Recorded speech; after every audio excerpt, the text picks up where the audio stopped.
Tidbits from TNT, Friday morning the 7th of February 2025. Listen to the full version on the official dinarreport.com website and become our supporter on Patreon. Tishwash.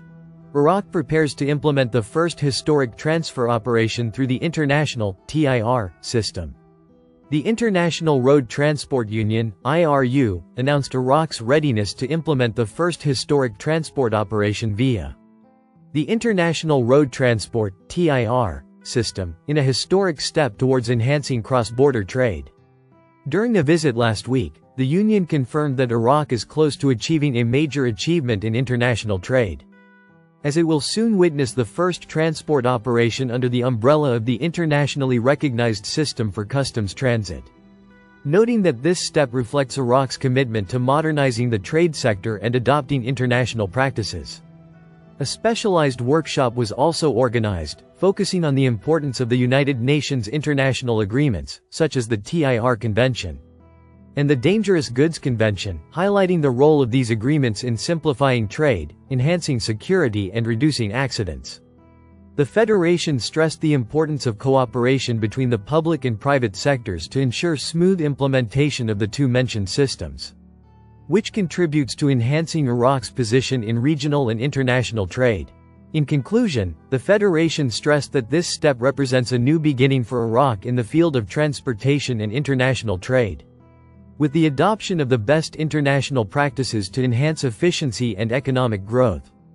Tishwash. Al-Sudani's advisor rebukes citizens for storing money at home and calls for investing it, support the national economy. Mohammed Sahib al-Duraji, the technical advisor to the Prime Minister, confirmed today, Thursday, that the volume of investments in Iraq amounts to about $60 billion. While he pointed out that there is a large cash mass among citizens outside the banking system, which makes it economically useless if it remains stored in homes, calling for it to be converted into investment projects that contribute to transforming it into assets that support the national economy. Al-Duraji said in a statement to the official agency, followed by the 964 network, that Iraq's gross domestic product exceeded $260 billion, which makes the ratio of external debt compared to the domestic product at a very low level, which opens the door to a new phase of external financing, but with studied conditions, noting that Iraq's external public debt witnessed a significant decrease, as it fell from $20.9 billion to $9.8 billion. He stressed the importance of funding being directed towards productive projects capable of paying off their debts on their own, rather than focusing on consumer or ill-considered projects. Regarding current investments, al-Duraji pointed out that the volume of local and foreign investments in Iraq amounts to about $60 billion, most of which are in the real estate and housing sector, which is a good thing, stressing the necessity of strengthening the role of the Iraqi investor and supporting him to diversify investments. He pointed out that there is a large cash mass held by citizens outside the banking system, which makes it economically useless if it remains stored in homes, calling for transferring this money to investment projects that contribute to transforming it into assets that support the national economy and enhance sustainable development. Tishwash. Taif Sami confirms to the World Bank the government's commitment to implementing financial and economic reforms. Minister of Finance Taif Sami Mohammed received today, Thursday, the World Bank representative in Iraq, Emmanuel Salinas, and his accompanying delegation, to discuss ways to enhance cooperation between the two sides in supporting development projects and implementing economic reforms. Sami stressed, according to the ministry's statement, a copy of which was received by Al Farad News, the importance of partnership with the World Bank in financing programs aimed at achieving sustainable development, and the Iraqi government's commitment to implementing financial and economic reforms to ensure the stability of the national economy. She pointed out that these reforms aim to enhance sustainable growth, improve the management of financial resources, combat corruption, and enhance transparency in government institutions. For his part, the World Bank representative praised the Iraqi government's efforts to improve the economic environment and enhance transparency and efficiency, stressing the bank's readiness to provide more technical and financial support in line with Iraq's development priorities.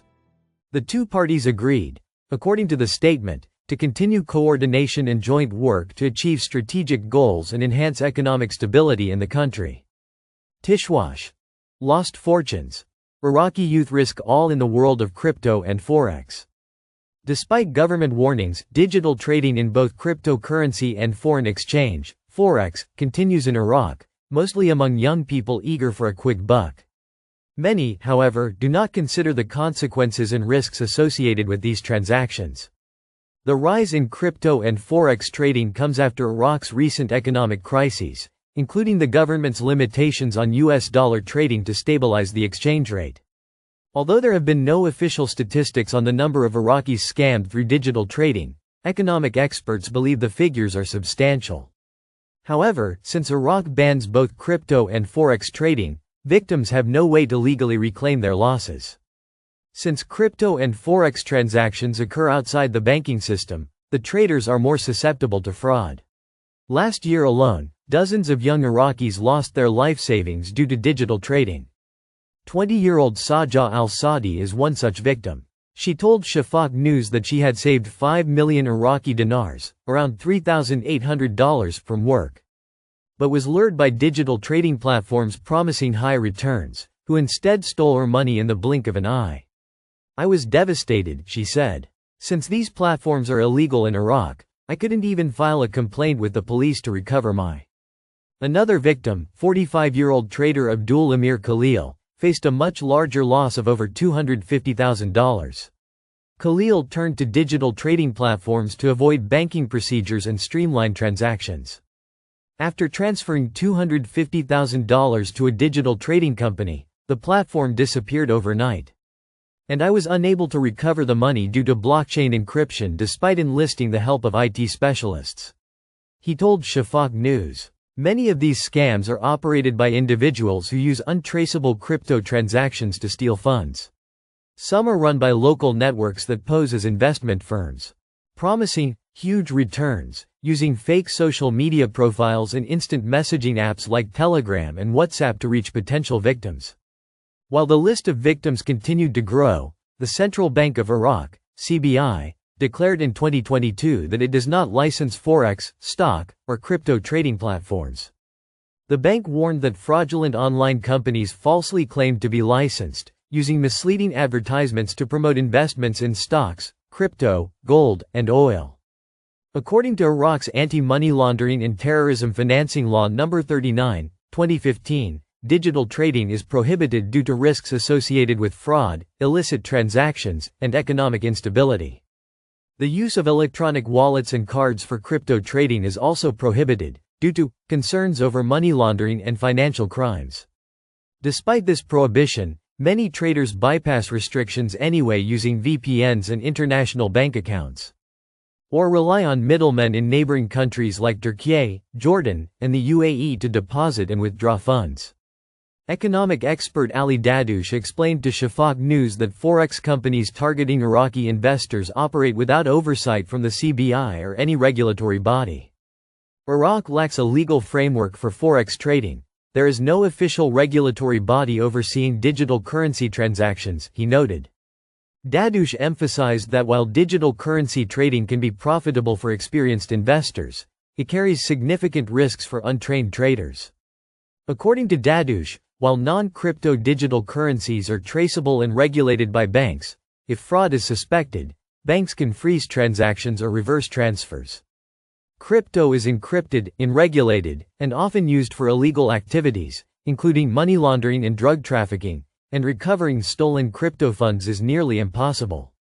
While digital currencies offer advantages, such as lower transaction costs and faster transfers, Dadoush warned that most Iraqis lack the expertise needed to avoid falling victim to fraud. He advised young Iraqis to learn trading before investing and to only use well-established, legal companies and wait for new government regulations.